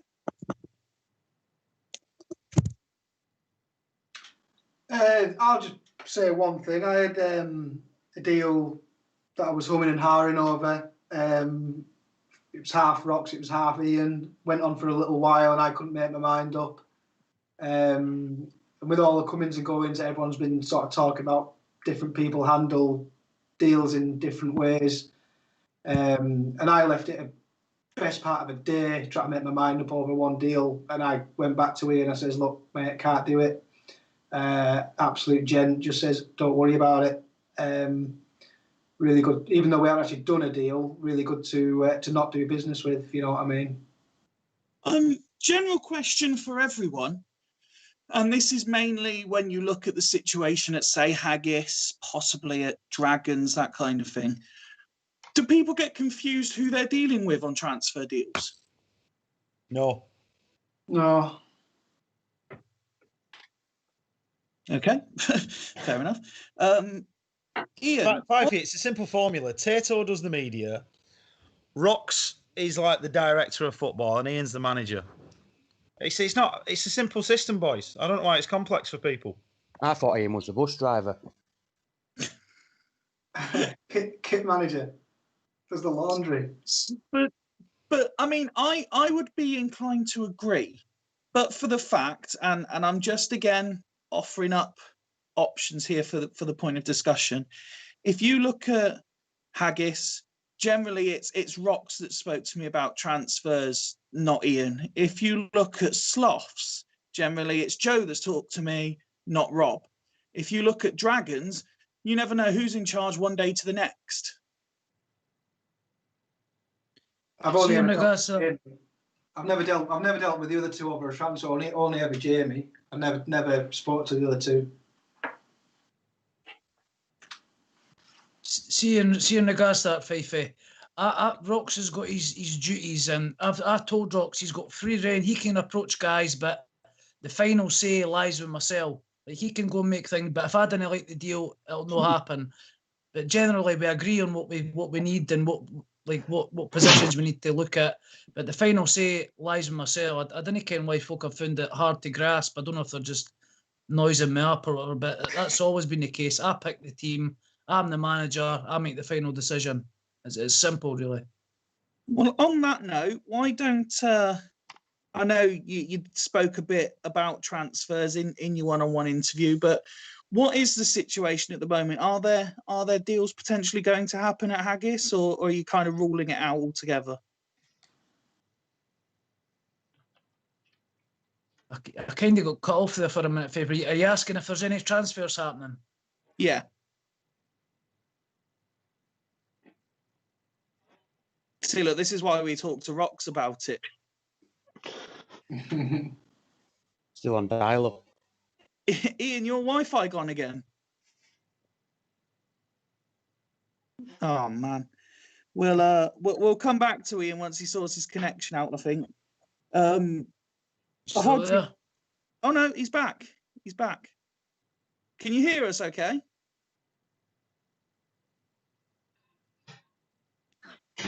Can see why Scott doing Margate to Milan, can't you? Yeah, it's fucking deja vu, this. Ian, can you hear us? Okay, let's speak Leddersford while we wait for Ian to get his connection back. Hodgie, it's probably not gone quite as well as you hoped the start of the season. Is there certain areas you're looking to try and turn that around to get back on those runs that we saw last season you're capable of putting together? Fifey, I think Hodgie's gone, mate. Is he? That's gone wonderfully well then. I think Ian's come back though. No. Let's get Alf on. Let's listen to Alf. Ryan, next time you suggest Skype instead of Zoom where I can actually see who's there and who isn't. Yeah, Alf, let's talk Astor. Yeah. What have you made to your start to the season, and where are you looking to improve going forward? It's been a mixed start to the season, I think. I've been searching for the right tactics and formation for the players that I've got. And I've hit upon it in thinking the last game, but really well. The last game, 4-0 win. So I'm also looking to bring in a more balanced squad for the rest of the season. I'm short of attacking midfielders, so I brought Danielson in. I'm not saying he's going to play every game, but he's going to be a useful asset for me. And I've also brought in a couple of central defenders because I find central defenders get pretty low marks occasionally, it's 5s, etc. So might have to be left out. So I've got a couple in reserve there I can bring in. So I'm looking for a more balanced squad for the rest of the season, and I think I usually get in the top 6. So I'm hoping to do the same again. So some of the deals have already been discussed. Have I done my maths right there? Is that you've done all 4 now, haven't you? We've discussed Henry for Shearer, haven't we? You can look at Shearer's attributes if you like, and I thought he's going to be very useful to me alongside Shevchenko. Very powerful too up front. Although Henry's done well, I didn't think he did that well as a striker for me. So that's why I did this deal. Then I brought in Nielsen to add something to the midfield. Materazzi, as you know, is an old favourite of mine. Left-sided centre-back, pops up with a few goals as well. Consistent. Yeah, I liked it. Yeah, so I wanted to get him in, even though I might have lost Silvestre, but Silvestre was never going to play in my team because I don't play with wing backs, and that's how I saw him. So to me, that was a good deal. And then Radaby, extra centre back, all soldier. If I need be, I'll play those alongside Keown one day against somebody. And do you, when you analyse your 4 deals, do you feel you're in a better shape for the second half of the season? I think I'm in a better shape because the squads are more balanced, Steve. I think that's what it is. I'm looking for 24 who I can bring in like for like, more or less. If anything goes wrong, injuries, suspensions, loss of form. So that's what I'm looking for. I'm looking for a strong 24 balanced squad. I've only got Shevchenko, I would say, is probably a superstar. A lot of people are after him, but I'm going to keep him this time to see how he goes. Might be a future deal ahead, I don't know.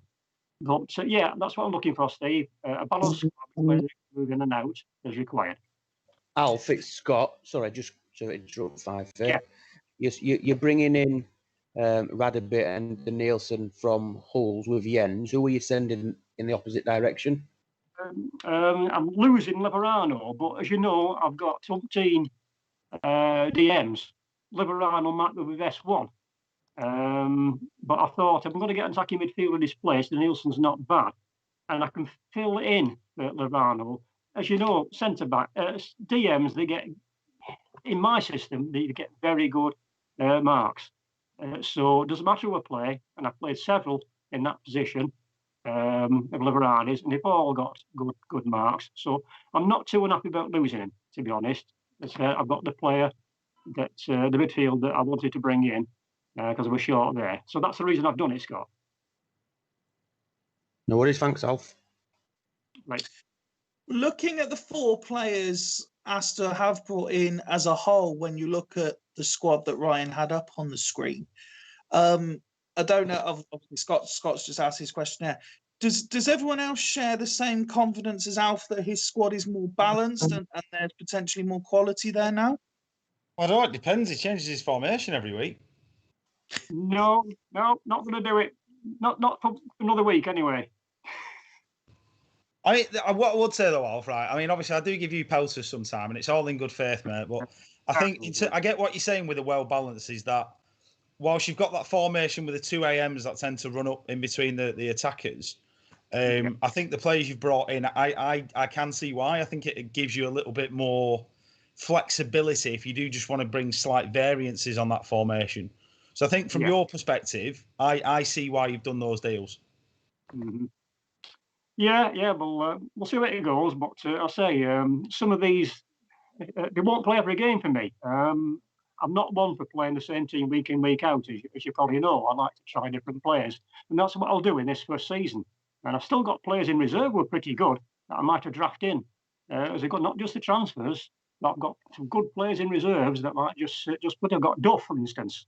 Yeah, Roman Yoli's all right, isn't he? Or becomes decent. He will be. He's only young, isn't he? He's only young, so he's another one. But Duff, pretending like Duff, I'm now going to look to draft him in. A lot of people are telling me how good he is, so I'm going to draft him in, and we'll see. I've already got Raymer there, who's getting eight every week. Yeah. I'm just looking at the reserve squad myself there, and I'm thinking Given gets in most squads, Mendes gets in most squads, Duff gets in most squads.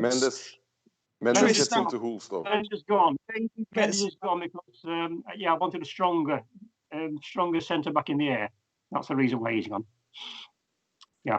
Okay. Going back, Davies gets in most squads, Tristan gets in most squads. Your reserve team... Oh, Tristan's back in there. Tristan's coming back. Areas, your reserve team looks stronger on paper than your first team, potentially. Well, I'll say I'm going to draft 1 or 2 in. There are 1 or 2 of those going out.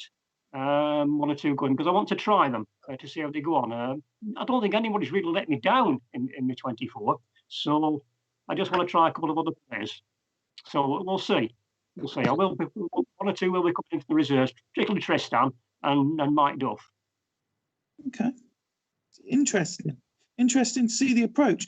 And one last question, Alf, before I move on. I do believe Ian might be back with us as well. As a former scout and someone who infamously uses the CM Scout option, is there any deals that have been spoken about so far that you've been particularly impressed by that don't include your own club? They've all got the merits. I can see why they've done the deals, and I can see why the Crestwell deal has been done. Although I wanted him myself actually, rather than Shearer, but I couldn't do that deal. But no, I think every manager's done a deal where he thinks he's going to do better from it in future. So I've no qualms about that. Cool. No, cheers, Alf. Ian, are you back with us? Oh, I think he's muted. Mate, I'm back. So apologies for my normally really reliable Wi-Fi let me down there, mate. I don't know what's happening. We just wanted to give you a few minutes just to discuss potential deals that are going on at Haggis and if there are still spaces, any other areas you are looking to strengthen. There are the deal that I've got done. I've got one deal done that's going to see Archie back leaving, along with Zaure. They two are leaving, and coming in is Helguera and Nedved from Dragons. That's the one deal I've got done. I wasn't really wanting to lose. That is an absurdly good piece of business, Ian. Thank you very much, Mr. Fantastic. Thank you. Thank you. Aye, it was a sort of out of the blue one, but I wasn't want to lose Archie and I wasn't really want to lose Zauri, but Agat's done immense, and I've got covered sort of every covered an AMC with Larson, Brozek, and I just felt bringing in Nedved to that midfield that's going to give me Mendieta, Rosicki, and Nedved, which in my opinion is going to be the best midfield in the league. So it was one I felt there was plenty of fucking quality in it. So aye, that's one I'm delighted with, to be honest with you. Just one question, because I agree it does sound a good deal. And if Ryan doesn't mind just hitting back for me so I can quickly check before I make myself look a bit stupid asking. Losing cult hero Archie back, does that not limit what's already been suggested as a fairly limited front line? It does, but as I say, I've got Baggio, I've got Henrik Larsson, who is my first choice AMC.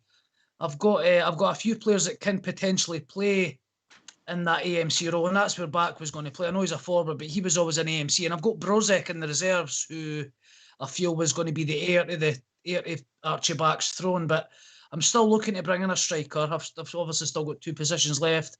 I don't know if Steve's still hanging about the chat. I seen Nicky Anelka. That was one I've mentioned before, and Tito Mourinho was at me about him as well, actually. But I don't think Rox is a fan.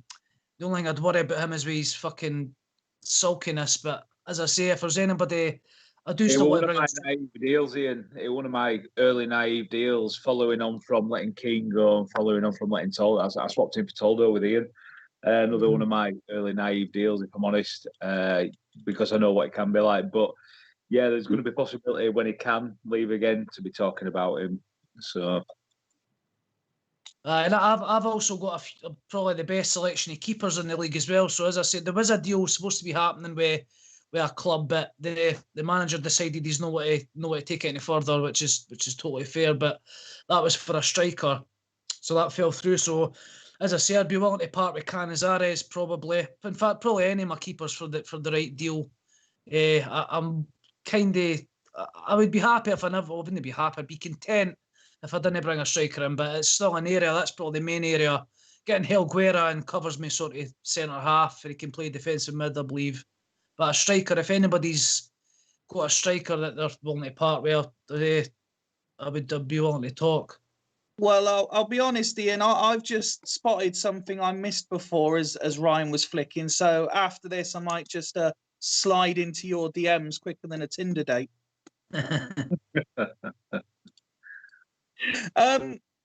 Let's go to Fulchester next and bring the Super League's best version of a Vernon Kay impersonator into the proceedings again. I'll be honest, I've been impressed with Fulchester this year, despite the fact that you're doing my trick of saying you're going to lose every game. They say, what's the saying about impersonation and flattery and that kind of thing? The difference is, Fife, I haven't had a squad of Galacticals season after season. I think what's telling for me, right? Now everyone goes, "Oh, Mackie, you've got a good squad." I have had inquiries for 2 players, Veron and Franca. That is pretty much it. If everybody else in my squad was as decent as everybody makes out on comms, I'd have had a lot more offers. So if we can just take a step back and fucking appreciate, I am doing pretty well turning this sow's ear into a moderately priced silk purse in the top 5. I do expect the squad to burn out a little bit, fade away, probably finish 8th or 9th. I think that will still be overachieving. I have no firepower whatsoever. It's very much a forward line built on potential. I've still not got the right style of play, I think, to bring the forwards into the game. I've not really got anybody of note to trade because everyone just wants to bring Veron into the deal. Sorry, just to pull up one thing there. I love the fact you say you've got no firepower when Ryan's clicking on a front line of Saviola, Luizao, Rossini, Owen, Kevin Phillips in the reserves. You've got no firepower though. No, if you notice, they're all very similar. Like Saviola and Owen, the way I play, I mean, heading 9 ain't gonna do anything for me, and jumping 6, well, that's no use to me. That's why I've been playing him in the hole. Again, jumping 2, heading 8. If I've got wingers putting crosses in, he's no use to me. So Owen and Saviola are probably going to be better if I switch to maybe playing through balls or, looking for maybe some quick passing up top. Comandini and Rossini are basically each other's regen, and Rossini's not done anything for 5 and a bit games. And Luizao is just absolutely bang average. So in hindsight, I've basically 2 types of player or 2 copies of 2 types of player, and then just an absolute nobody. So you're suggesting their figures look better than they actually are then? It's one of 2 things, right? So obviously I've seen Rossini bang them in on home saves and whatever else. I've seen Owen and Saviola score goals and whatever else. I'm still searching, as everybody probably gathers with the fact I'm tinkering quite a bit, I'm still searching for what I think will be my best formation and trying to get the best out of, admittedly, what could be a very special front line of Saviola, Owen, Rivaldo, Veron, Comandini, anybody of those. Like, I mean, there's a good core of 4 or 5 attacking players there that I should hopefully be able to rely on a fairly average, slightly above average base.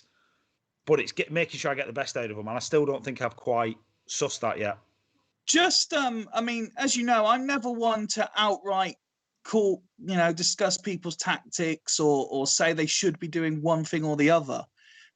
We know Michael Owen has what can only be described as no track record in the Super League whatsoever. He's the only person that makes Van Nistelrooy look prolific. But when you look at the players you've got, is there a case potentially for suggesting a free up top with the players behind doing a lot of the through balls and that kind of thing? Because you've got people who have got the pace. You're right. You haven't got necessarily the best aerial, but you have got players there who you could play one of the better aerial ones in the middle with Saviola and Owen either side as a free up top. So, funnily enough, Fifey, you may have just outed what I was thinking of doing against Northern Burn. So I was thinking about that. Like, is there a way I can maybe switch it up and try and play off pace? Because if you look at both my wingers and my forwards, they're all quite quick. So I've not been able to toy about with anything on home saves or anything. But I keep thinking there's got to be a way. There's got to be some sort of combination I can put in that utilises Saviola's pace, Owen's pace, Veron's eye for a pass. Like, there's got to be something there. And like you said, perhaps even throw a big man in as well in either Rossini or Comandini, because I think Comandini's quite strong and decent at heading. Well, 16, strength 15, yeah. So not the best in the world, but decent enough. And he's no slouch himself, pace 18. Have you actually at this point completed any deals in this window? Just the one Greavesy mentioned, the Victorino for Franca. Franca's never going to get a game from me. He feels like more of a AMC type player with his stats. His finishing and his pace is very similar to what I've already got in Saviola and Owen and stuff anyway. He's doing all right in the reserves. Greavesy likes him. Victorino for me is a kind of, and I'll be honest with it, it's a poor man's backup to both Rivaldo and Giggs. Felipe, I'm not convinced on, and Venetidis will just look out of position. Aside from that, I've got absolutely nothing lined up. In terms of availability, do you know what? I'm happy to discuss probably anyone bar Giggs and Buffon. Veronic would take something special, and I'm talking I don't know, like a Nestor and Shevchenko or Nestor and somebody else kind of deal. I'm just throwing Nestor out there because he's first marquee name that came to mind. But, you know, I'm essentially going to be looking for a 1.5 marquee players minimum for anything with her on. And even then, I'd probably be reluctant to let him go. Marco. Yeah? Sorry. Are you not wanting to strengthen your ex-United contingency by taking Louis Saha back to the club? I don't mind Sahar actually. I've had goals out of him before on home saves. If there is an ex-United player I would really want, it would be Beckham from Hools. No disrespect there, Jens. I think I did actually mention him to you way before the season started. Just because again he tends to complement the style of play I want to do with the player instructions.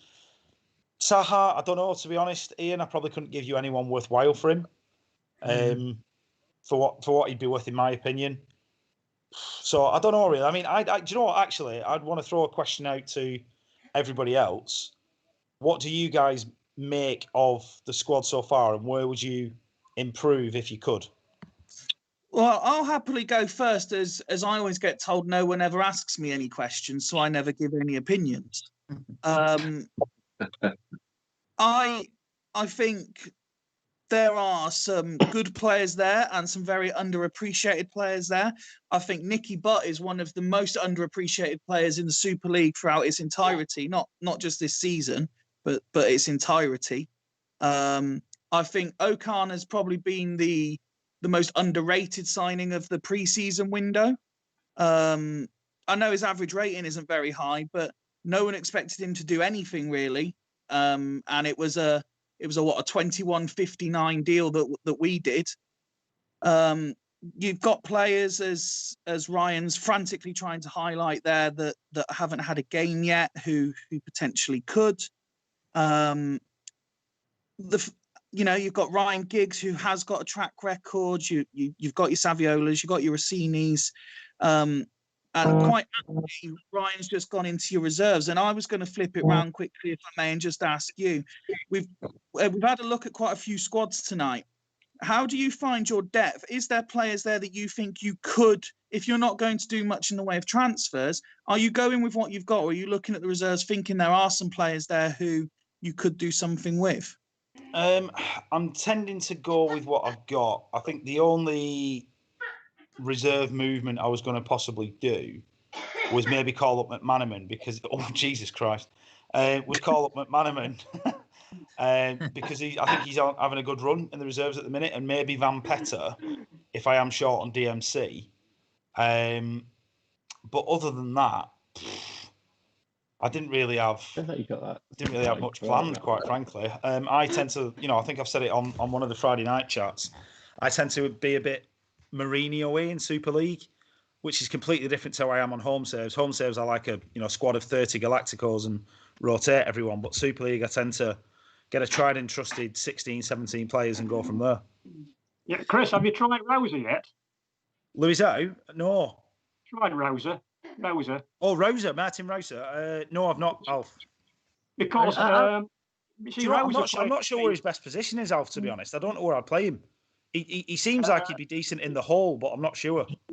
He is, yeah. I've had him at Stackington, and I had him at Astra as well, and he's always done a good job, and he pops up with goals, gets decent marks. So he is worth a run if you can get him in the right position. As you say, he can play right, left, or centre. So I tended to play him on the left, and he did well for me. So it might be worth a run. Cheers. I think maybe are you maybe a wee bit light at centre half, Mark? I know you've got Big Juice who's good in the game. Yepes is all right. I mean, could you maybe like a star centre half short maybe? Well, yeah. I mean, don't get me wrong. Vrede and Litos are no slouches. I've got a big soft spot for Litos. Actually, he's a bit of an animal. And Vrady's obviously decent as well. I think he tends to move to one of the bigger clubs to start with. Would I obviously like to upgrade them? Yeah, probably would.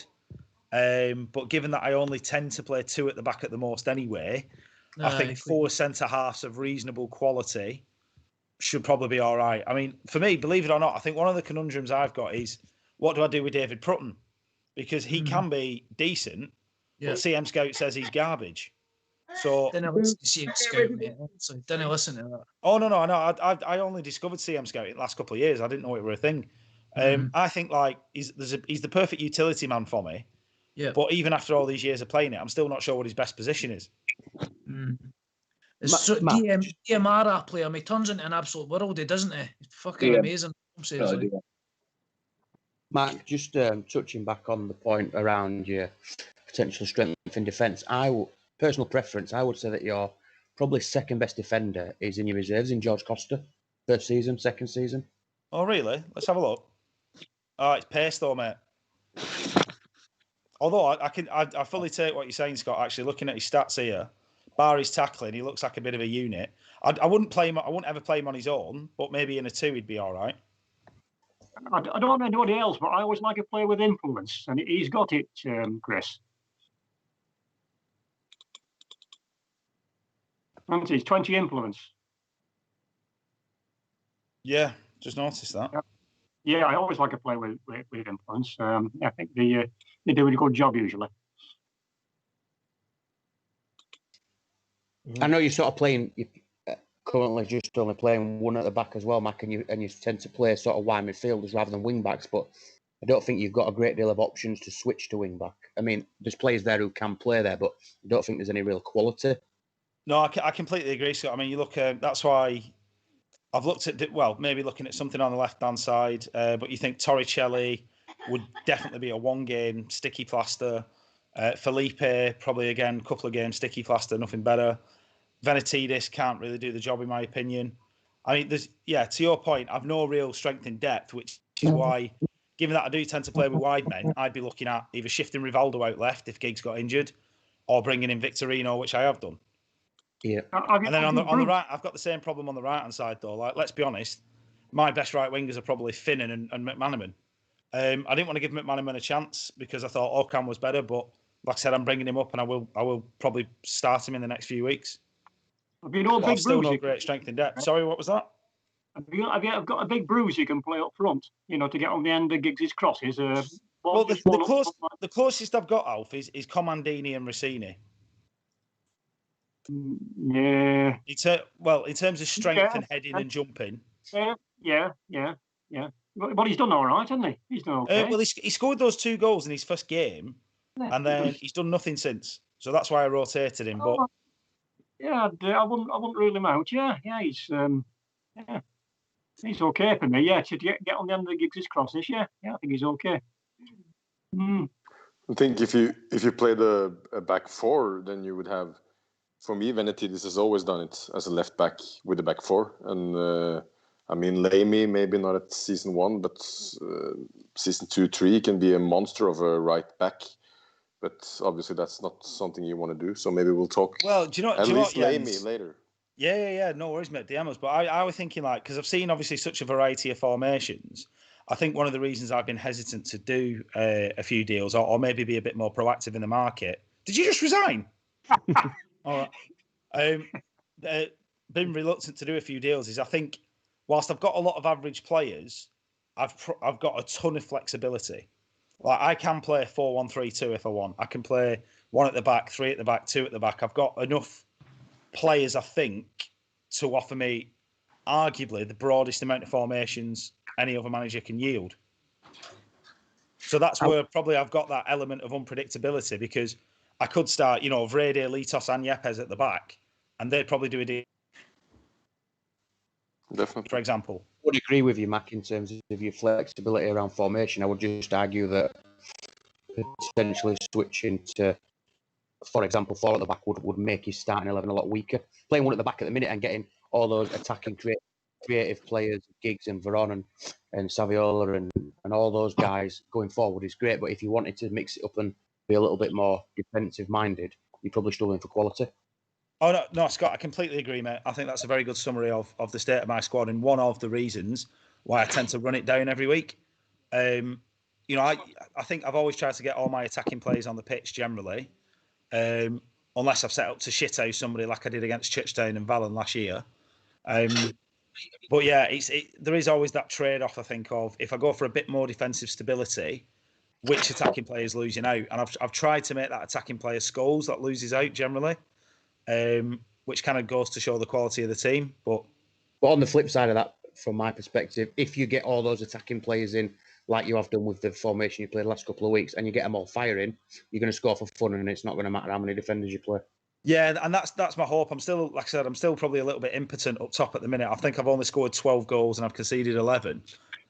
So I definitely need to get the forwards doing something. But I think if you'd have offered me 5th after a third of the way through the season, I'd have probably snapped your hand off. I think most would, mate. I think that's a very detailed, very honest, and quite positive review of Colchester in the whole. So conscious of the time and not keeping everyone up for all night. Jens is the last manager we have with us that hasn't had a chance to speak, I believe. So let's turn our attention to Halls, if we can. It was a dominant start and an incredible comeback. I don't know if anyone wants to share their thoughts on the Hull squad before we open it up to Jens. I'd like to start with it. I just think there's a massive amount of credit for he made it quite clear pre-season that he was gonna run with a narrow system. He built his squad and did his entire transfer business around the narrow system, but had the bollocks to say after 3 or 4 games, this isn't working. We've got to do something else, which is where Thiago fell down. I think that's fair. Does anyone else echo that or want to challenge that? No, he's done.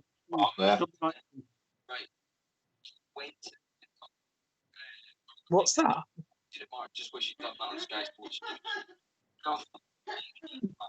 Who's doing a second interview on Sky Sports News?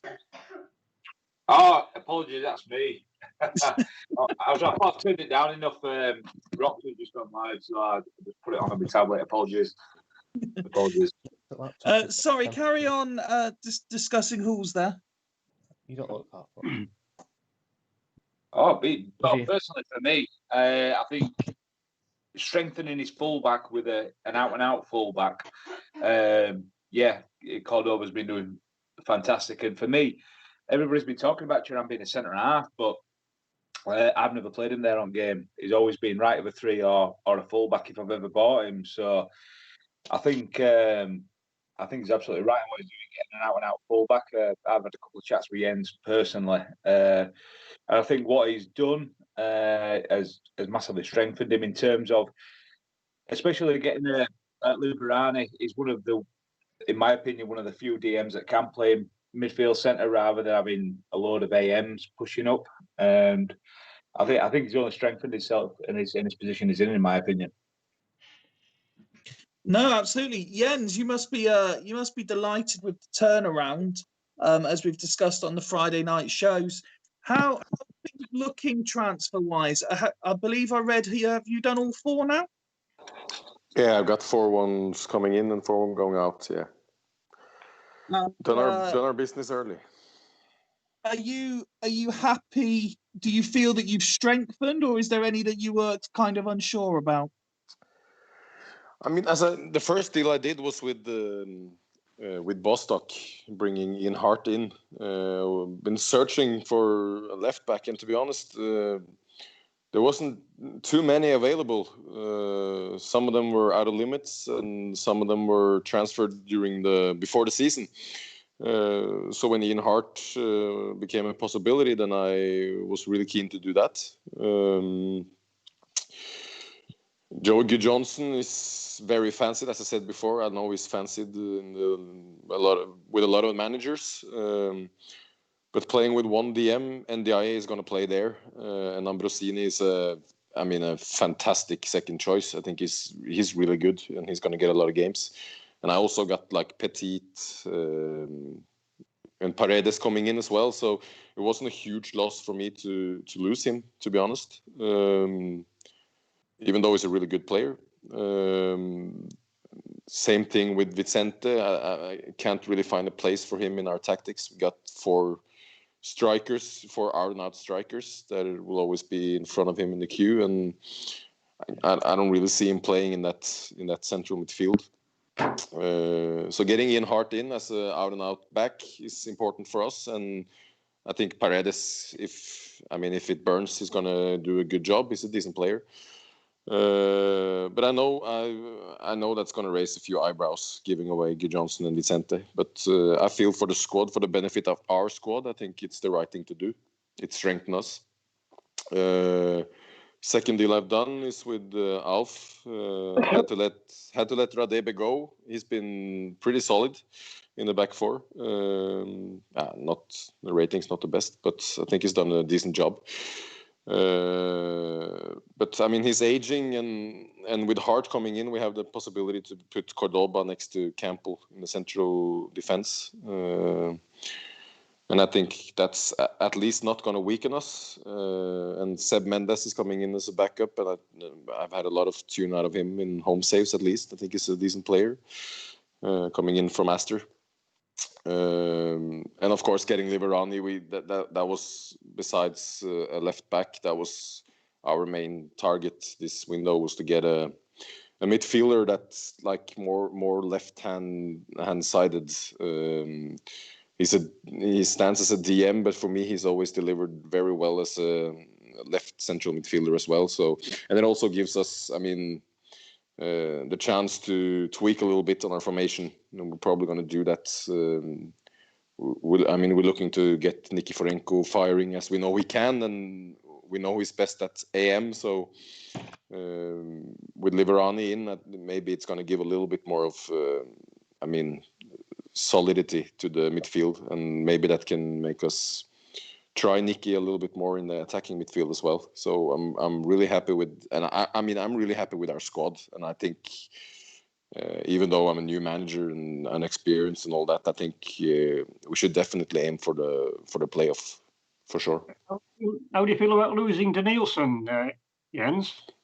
He always does it for me in the home save, and whenever I play I tend to start a new save every time I want to try something with Huls, and every time I played him, he's done magnificently. But it's the same thing with him actually as with Vicente. For my formation, for me, he's an AM.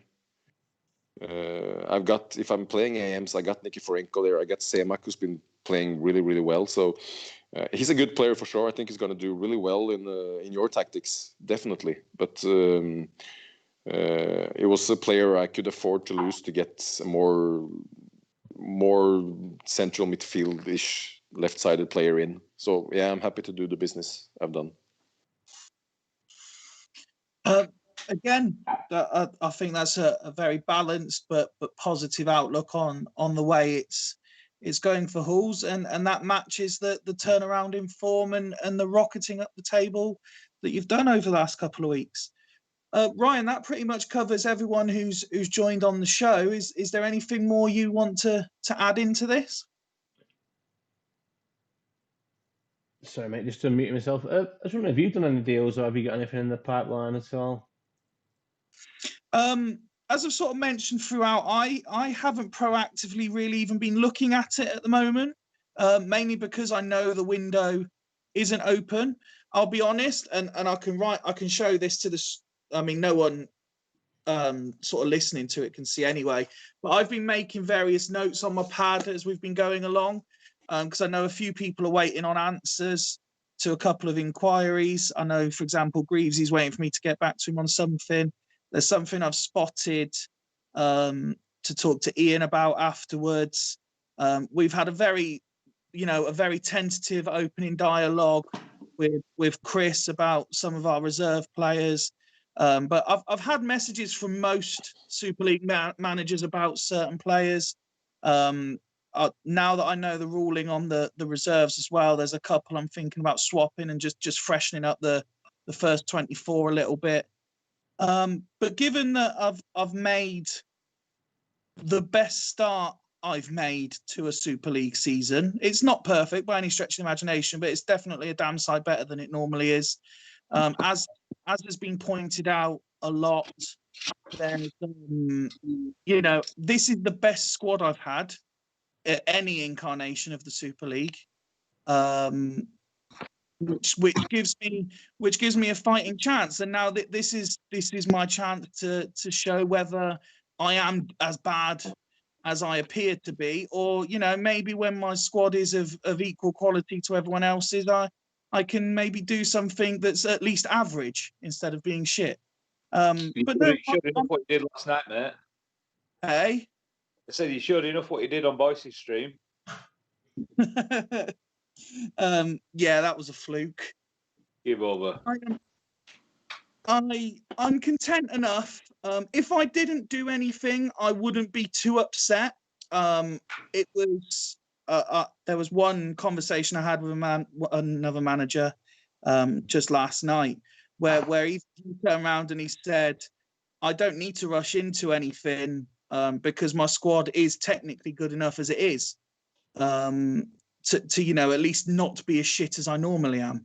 But no, like I say, I've made a few notes as we've been talking tonight. There's a couple of managers I'll speak to. If I can do a deal, great. If I can, I'm not going to be too upset about it. But as of time of talking, I haven't confirmed any deals and I haven't approached anyone for any deals. Fair enough. I think that's so. We've had double check. We've got 12 deals confirmed tonight. I think that's all four for Astor, 4 for Hools, 4 for Northern Burn, a couple for Bostock, a couple for Locomotive, 1 for Fulchester and Leathersford. Seems like there's a lot of business done. There might be quite a little bit left to do, which is I think it's good news for the league, though, that it's not just going to be all over. The one thing I say from my perspective is it's in a way, and it might come back to do me no favours, because I'm in a fortunate position where I'm not suffering the same, let's say, employment issues that some people might be in terms of furlough and stuff. A lot of people are messaging me during sort of working hours, and I'm not replying until I get home, by which time they said, oh, it's all right, mate, I've sorted something else now. So I'm not really having to think too much about securing any deals, because by the time I've looked at it, the offer's been and gone anyway. So I'm kind of being left with what's left anyway, and that suits me, because then I can say, well, do I need this player, or am I fine to carry on as I am? Yeah, completely understand. Ryan, is there any news of any other deals you've heard of from the clubs we've not mentioned yet? I've been asked advice on deals, but I've not been given any confirmations, and I didn't really want anything being confirmed outside of this show before Sunday. So I believe there's a couple of things in the pipeline, but nothing's confirmed, so I don't really want to. Obviously, the last thing I want to do is throw any spanners in the works with unconfirmed deals. So. No, I just wonder if there's any confirmed by clubs that's not been mentioned. No, quite clear on not really wanting that to happen, to give people a chance to kind of critique people's deals when they're not there to defend them. I think it's very fair. So, yeah, I think that's about it for tonight. Thank you very much for coming on. Thank you so much for Fifey to kind of talking through it, because you definitely do a better job of it than I do. I'd have been all over the spot. He knows when to bring the drama in and when not to. And he must be very confident about Sunday's game against Astor. No, I'm never confident about this game, particularly against the wily old fox. Just to say that despite this, I am planning on doing a Friday show again I'm trying to keep them on a Friday. This will solely be a preview show this time. So if anyone is up for it, just drop me a message and we'll sort something out for same time as normal Friday. That on Yeah, Zoom? I will say Is this. that Zoom? Is that Yeah. Zoom or Skype? What's it That'll on? be a good one, yeah. Zoom? Yeah. Yeah. I must say, Fifey, I've been absolutely loving them so far this season. They're always good for. I mean, I think I've been on one of them, but I've watched a couple. I've watched them all back, having a few beers, which are always good fun. So yeah, keep up the good work with those ones, mate. Watching Ryan shopping Waitrose was the highlight of the Friday night Zoom show.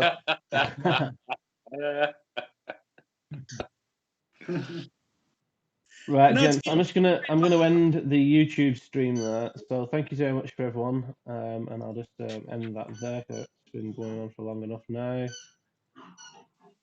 And who's on Sun? Who's on comms on Sun?